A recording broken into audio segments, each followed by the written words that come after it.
Oi, pessoal. Eu vim aqui gravar esse vídeo, né, por conta da aula de ontem, que foi feita na terça-feira, dia 28 de abril. Durante a aula eu tive um probleminha na edição aqui do PowerPoint, e aí para ficar de uma maneira bem melhor para vocês, né, ser uma gravação sem erro, eu corrigi o erro aqui no PowerPoint e vim gravar para vocês só a resolução da atividade que valeu ponto como prova, né, da nossa atividade avaliativa de prova, tá? Então, eu vou, para quem não viu, eu vou estar gravando ela aqui,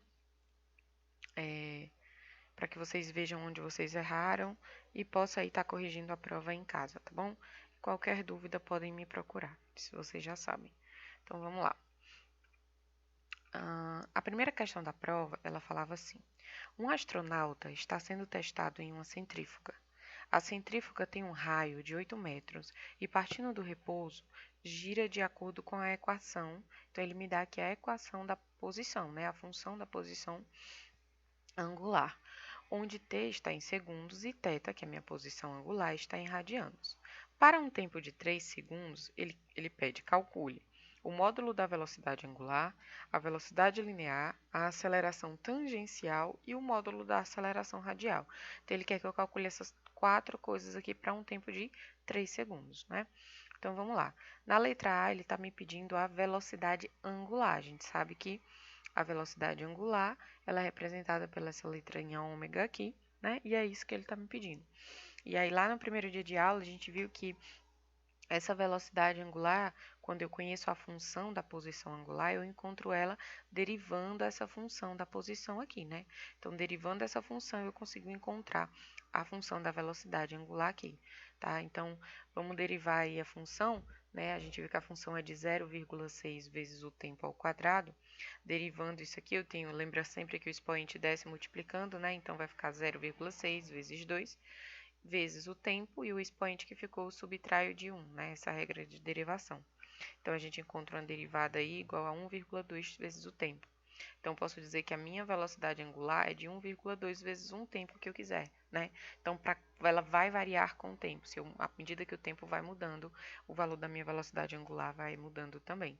Como a questão ela me pede para um tempo 3, então agora é só substituir o 3 aqui no lugar do t, né? Então, a gente tem aqui que a velocidade fica de 1,2 vezes o tempo, que é de 3 segundos, né? Então, a gente encontra uma velocidade angular de 3,6 radianos por segundo, tá? Na letra B, ele já me pede a velocidade linear. Então, aqui essa questão ela relaciona lá as grandezas angulares com lineares, né? O que eu fiz com vocês no primeiro dia de aula. Eu disse que se a gente conhece uma grandeza angular, eu consigo transformá-la em linear, ou se eu conheço a linear, eu consigo transformá-la em angular, né? Então, como que eu faço isso? A gente viu que eu faço isso através dessa relação, né? Se eu quero, aqui eu tenho a minha angular e quero transformar em linear, né? Em metros por segundo. Eu preciso fazer o quê? Eu sei que a minha grandeza linear ela é igual ao raio, que a questão me forneceu, né? O raio é quem? A distância ali do corpo ao eixo de rotação, vezes a velocidade angular dele. A velocidade angular a gente encontrou na letra A, que é 3,6, tá? Então, se eu multiplicar ela pelo raio, eu vou encontrar essa velocidade aqui linear, tá? Então, 8 vezes 3,6, eu tenho uma velocidade aí linear de 28,8 metros por segundo, tá? Essa é a resposta da letra B. Na letra C, ele está me pedindo a aceleração tangencial. Lembrando que a aceleração tangencial, pessoal, é a aceleração que está lá tangenciando o movimento, né? Então, é a minha aceleração linear. Então, eu encontro ela através da relação também de linear com angular, né? A gente viu lá que a aceleração linear, ela é o raio vezes a angular. É isso que acontece aqui, né? A mesma relação que a gente teve lá para a velocidade. O raio eu tenho que a questão me forneceu. Mas a aceleração angular eu não tenho, né? Mas o que que a gente tem? Na letra A, a gente encontrou a função de quem? Da velocidade angular. E como a velocidade angular ela veio da derivada dessa posição aqui, eu consigo encontrar essa aceleração angular, a gente viu lá no primeiro dia de aula, através também de derivação, né? Então, derivando essa função duas vezes, ou derivando a função da velocidade uma vez, eu encontro essa aceleração angular, né? Então, eu tenho que a aceleração angular é a derivada da velocidade angular. Então, derivando aqui, a gente viu que a velocidade angular eu encontrei que era de 1,2 vezes o tempo. Derivando aqui, eu tenho que essa velocidade angular é de essa aceleração, perdão, angular é de 1,2, né? Porque um desse multiplicando, 1 vezes 1,2, 1,2 vezes o tempo, que está elevado a 1 menos 1, fica t elevado a zero, todo número elevado a zero é igual a 1. Então, eu tenho aqui uma aceleração constante, né? Uma aceleração angular de 1,2 radianos por segundo ao quadrado, tá? E aí, agora que eu encontrei essa aceleração angular, eu consigo estar calculando a minha aceleração linear, esse Azinho aqui, né? Então, eu tenho aqui a aceleração, vai ser o raio, que é de 8, que a questão me forneceu aqui em cima, vezes a angular que eu calculei agora, que é 1,2, eu encontro uma aceleração aí tangencial de 9,6 metros por segundo ao quadrado, tá bom? Na letra D, pessoal, ele me pede a aceleração radial, tá? A aceleração radial, para quem não lembra, é a aceleração centrípeta, né? Ela que é responsável por fazer por garantir aí o movimento circular do corpo, né? E a gente viu que a aceleração centrípeta, eu calculo ela utilizando a velocidade linear, que a gente calculou aí na letra B. Então, a aceleração centrípeta é a velocidade linear ao quadrado dividido pelo raio, tá? Então, a velocidade a gente encontrou que era 28,8.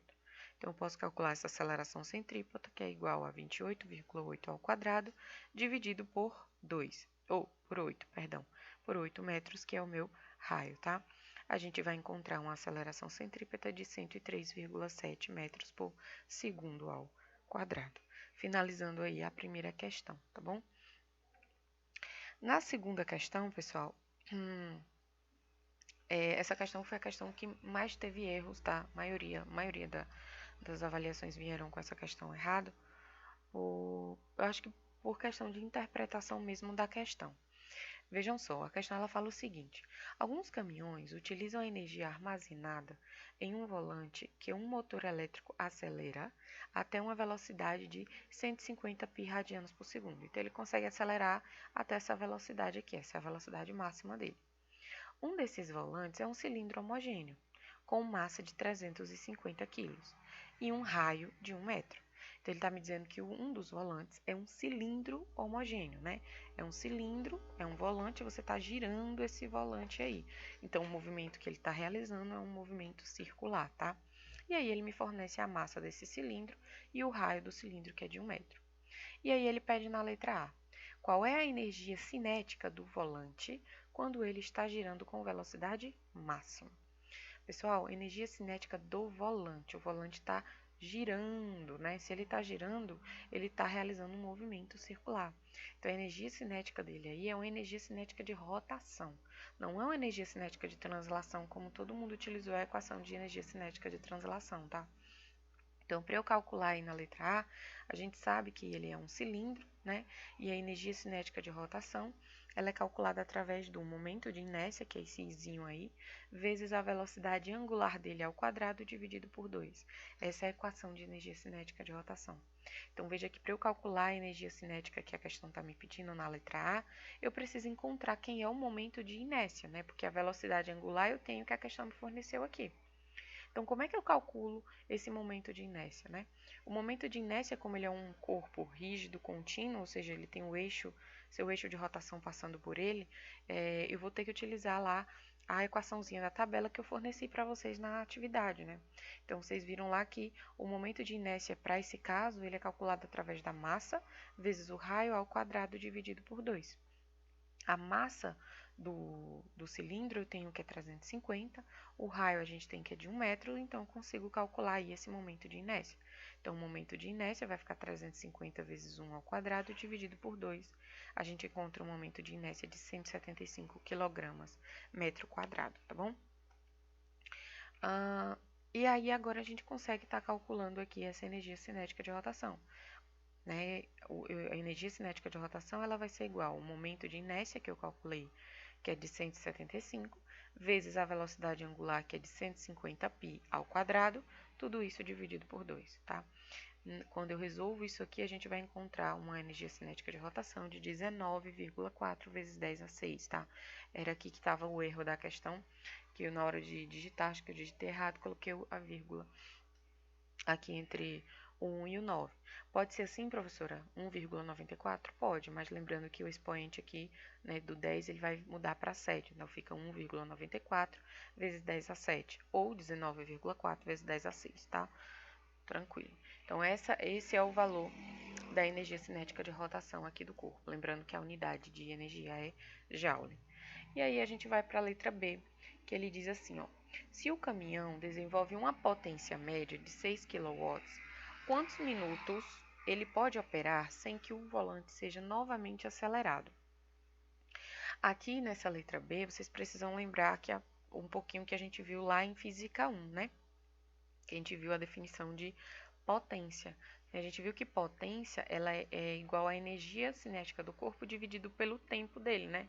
Pelo tempo que ele realizou. Então, aqui ele está querendo o tempo. Ele me forneceu a potência, então o P eu tenho. Eu calculei a energia cinética e ele quer o tempo. Então, isolando esse tempo aqui, né? Ele vem para cá multiplicando e P vai para lá dividindo. Então, eu tenho que o tempo é igual à energia cinética dividido pela potência, tá? Lembrando que essa potência ela está a 6 kW. Quilo é um prefixo, né? E que equivale a 1000, né? Então, 10 elevado a 3. Então, a gente vai colocar aqui ó, a energia cinética, eu achei que é de 19,4 vezes 10 a 6, dividido pela potência, que é de 6 vezes 10 a 3, tá? A unidade aqui é só o watts. O quilo, a gente falou isso em Física 1, ele vem como prefixo da unidade. Então, equivale a 10 a 3 aí, tá? Então, aí, quando a gente divide isso aqui, eu tenho que esse tempo é de 3,24 vezes 10 a 3 segundos. Né? Transformando isso aqui em minutos, sabendo que um minuto tem 60 segundos, a gente vai dividir isso por 60, eu encontro um tempo de aproximadamente 54 minutos. Tá? Então, essa aqui é a resolução correta da questão, onde vocês, a maioria errou muito aqui, né, em energia cinética, e consequentemente errando aqui, erra aqui também, na letra B, porque realizou a equação errada para calcular essa energia cinética, tá bem? Então, vamos lá. Na questão 3, ele diz o seguinte: uma pequena usina hidrelétrica possui um gerador que tem um momento de inércia de 30.000 toneladas metro quadrado e trabalha com uma frequência de 150 RPM. O objetivo da companhia é que o conjunto dos geradores trabalhe continuamente com a energia cinética de rotação de 3,7 vezes 10 a 10 joules. Quantas turbinas precisarão ser instaladas na usina? Então, ele está me dizendo que ele tem um gerador que tem esse momento de inércia e trabalha com essa frequência aqui, tá? E ele precisa, né, a companhia precisa de um conjunto de geradores, né, que trabalhem com uma energia continuamente de 3,7 vezes 10 a 10 joules. Então, eu vou escrever separadamente aqui as informações que a questão me deu. Então, primeiramente, ele me deu um momento de inércia, né, meu izinho aqui, a frequência com que o gerador trabalha e aqui a informação que ele quer, né? Ele diz que o conjunto tem que trabalhar com essa energia aqui para satisfazer lá a hidrelétrica, tá? O que a gente precisa fazer em primeiro caso aqui? Transformar todas as unidades para USI. Por quê? Porque a frequência aqui está em RPM e a gente sabe que no SI ela tem que estar em Hertz. Aqui também, momento de inércia, a unidade no SI é quilograma metro quadrado, que ele está usando a tonelada. Então, vamos começar convertendo aqui essas coisas para ficar mais fácil na hora de utilizar no cálculo, tá? Então, eu sei que tonelada equivale a 1000 quilos, né? 1000 é 10 elevado a 3. Então, 30.000 vezes 10 a 3, quilograma metro quadrado. Né? Eu posso ainda simplificar esses 3 zeros aqui e dizer que esse momento de inércia é de 30 vezes 10 elevado a 6 quilograma metro quadrado. RPM para Hertz a gente sabe que é só dividir por 60, né? Então, 150 dividido por 60 eu encontro uma frequência de 2,5 Hz, tá? Agora eu consigo calcular aí o que a questão está me pedindo. Professora, como é que eu faço para me encontrar a quantidade de turbinas, né, que eles vão precisar lá para a hidrelétrica? Primeiro eu preciso saber quanto que uma vai... ele me deu aqui o parâmetro de energia, então ele quer que o conjunto trabalhe continuamente com essa energia aqui, né? Então, diante das informações de um gerador, eu vou ver o que um gerador me fornece de energia. E aí, depois eu vou saber a quantidade de geradores, de turbinas que é necessário para trabalhar com essa quantidade de energia que a questão quer, tá? Então, para eu saber qual é a energia que um gerador trabalha, eu vou utilizar aqui as variáveis dele, que é o momento de inércia e a frequência, né? A gente sabe que energia cinética de rotação é o momento de inércia, que a questão me forneceu, vezes a velocidade angular ao quadrado sobre 2. Professora, mas a velocidade que é angular, esse ômega, a questão não me forneceu. Como é que eu vou fazer? Mas a gente tem a frequência, né? E a gente sabe que tem uma relação entre frequência e velocidade angular que a gente viu em sala de aula ainda, que dizia que a velocidade angular é igual a 2π vezes a frequência. Então, a frequência a gente tem, né? Então, eu posso dizer aí que a minha velocidade angular é de 2π vezes 2,5. E aí eu encontro uma velocidade angular de 15,7 radianos por segundo, tá? Agora ficou fácil para mim calcular aqui essa energia cinética de rotação de um gerador apenas, tá? Então, vamos lá. A energia cinética de rotação dele é de 30 vezes 10 a 6, porque aqui é o valor do momento de inércia, né, o izinho aqui, vezes a velocidade angular ao quadrado. Velocidade angular é 15,7 ao quadrado. Tudo isso dividido por 2. A gente vai encontrar aqui a energia cinética de um gerador só é igual a 3,7 vezes 10 a 9 joules, né? Mas o que a hidrelétrica precisa é de um conjunto que trabalhe com a energia de 3,7 vezes 10 a 10, né? Então, dividindo esse por esse, a gente encontra aqui um valor de 10, né, geradores, ou simplesmente, se um aqui é 3,7 vezes 10 a 9, se eu multiplico isso aqui por 10, eu vou encontrar 3,7 vezes 10 a 10 joules. Então, a resposta aqui é de 10 turbinas, tá bom? É o que é necessário. Por fim, eu vou explicar a quarta questão, né? Eu sei que a prova, ela tinha atividade, ela tinha 5 questões, mas eu não vou explicar a quinta questão aqui, porque a quinta questão, ela está respondida com vocês, né? Que eu respondi com vocês em uma videoaula, tá? Na videoaula de momento angular e conservação do momento angular. Eu já respondi lá passo a passo, então eu peço que depois vocês olhem lá no canal do YouTube as questões, tá? Esse vídeo com a realização dessa questão, que lá está descrito passo a passo, eu não mudei nem valores, eu tirei essa questão de lá. Então, o vídeo de hoje eu vou explicar somente até a quarta questão, tá bom? Então, bora lá. Aqui na quarta questão ele fala assim: uma barra homogênea gira em torno de um plano horizontal, gira em um plano horizontal em torno de um eixo vertical, que passa por uma das extremidades. Então ele está dizendo que a barra ela gira no plano horizontal, tá? Mas ela gira em torno de um eixo que está na vertical, passando por uma das suas extremidades.